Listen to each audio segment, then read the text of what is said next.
claims of sexual misconduct in a prison and a clueless state legislator. The story was like a tabloid editor's dream. But the Boston Herald's coverage of the Joanna Marinova affair omitted some key details. And now a jury says the paper needs to pay up. WGBH News reporter Adam Riley has more.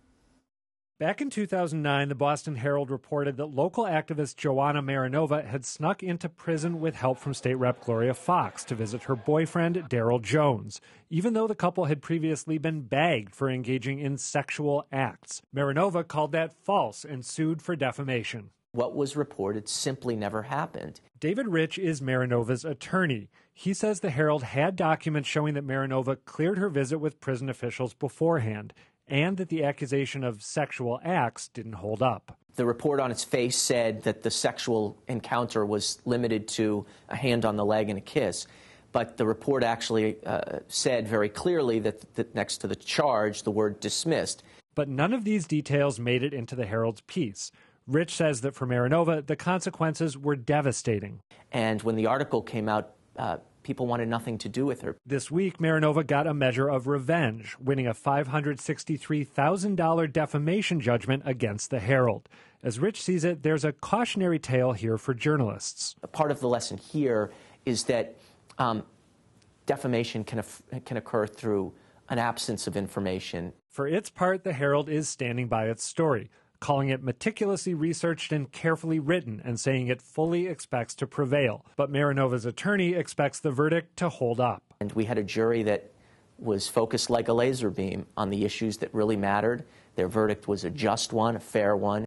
So was the verdict fair, and will it have a chilling effect on reporters? Here to hash it out are John Keller of WBZ, Josh Benton of the Neiman Journalism Lab, Callie Crossley of WGBH News, and Dan Kennedy of Northeastern University. Well, the Herald has had a bad run with these libel suits. They've lost many, 4 or 5 that I can think of.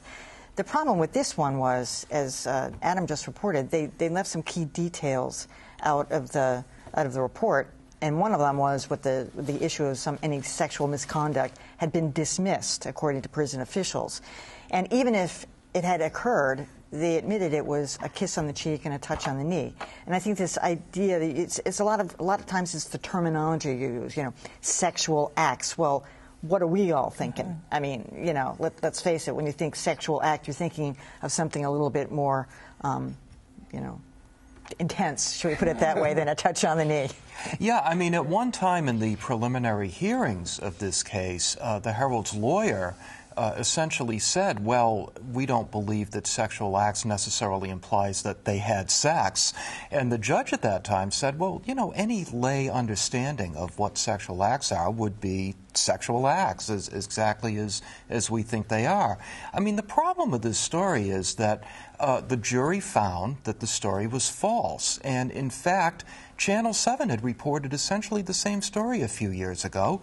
They recognized that their reporting had gone awry, and they settled out of court.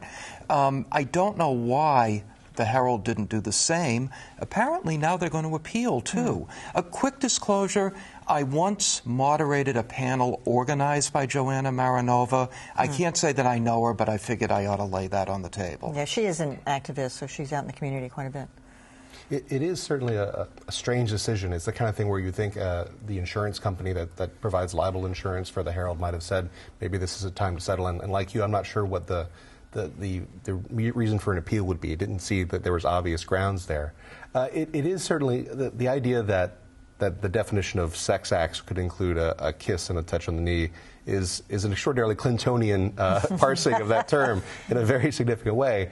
And it really just felt like the Herald had a story that they knew they were going to go ahead with, and they went ahead with it, even though the facts didn't line up with it.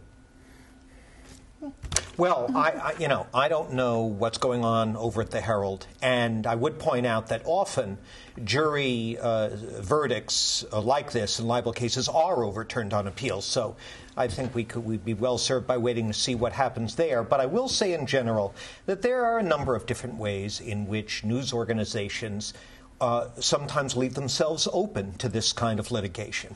And usually it comes down to writing the story before you report the story, having a headline in mind, having a slant in mind. It often involves vendettas of some kind or another that an editor might have or that a reporter might have and that is condoned by an editor. And it sometimes involves a situation where there have been such deep cuts in staffing that a newspaper, desperate to fill its news hole, is in a frame of mind to never spike a story, even if the story is shaky. Now, whether any of that happened here, I just don't know. But, you know, in a time of big budget cuts and in a time of intensified competition with the web, where tabloids and others may feel they've just got to go for the most salacious aspect, like a laser on any story, you know, this is an occupational hazard. I don't think there's any doubt about it. I think because if we're addressing the question about whether or not this is a chilling effect on the rest of us, that it just is a reminder to be extremely careful about what's in and what's out. At any given point, we all know as journalists, you have 6 times the amount of information that can go in one piece. So you make some choices about what goes in there relevant to what you think is very important for the public to know and some less important. So in doing so, I think this is just a reminder, be extremely careful about what you choose. And then we have a bad habit of shorthanding. And, you know, to your point, we like a salacious shorthand. And I got to say, a sexual act would catch my attention more than she patted him on the knee. Yeah. I mean, let's just say that. So we have to think about, as we shorthand, you know, what are we really saying, particularly in cases like this. And I am very curious about the fact that they're adamant that they're appealing and they stand by their story. Yeah. So that gives me pause, too. You know, one other aspect of this, the Jamaica Plain Gazette reported at the time that what may have been going on here is that there were certain guards who were angry at Gloria Fox, and therefore they started peddling this information to the media. Yeah, she's the state rep. In order to discredit her, and a couple of news organizations went for that. But or the fact that Marinova is also a prison rights advocate, and maybe there was something directed at her, but it's hard to know. We don't know. All right.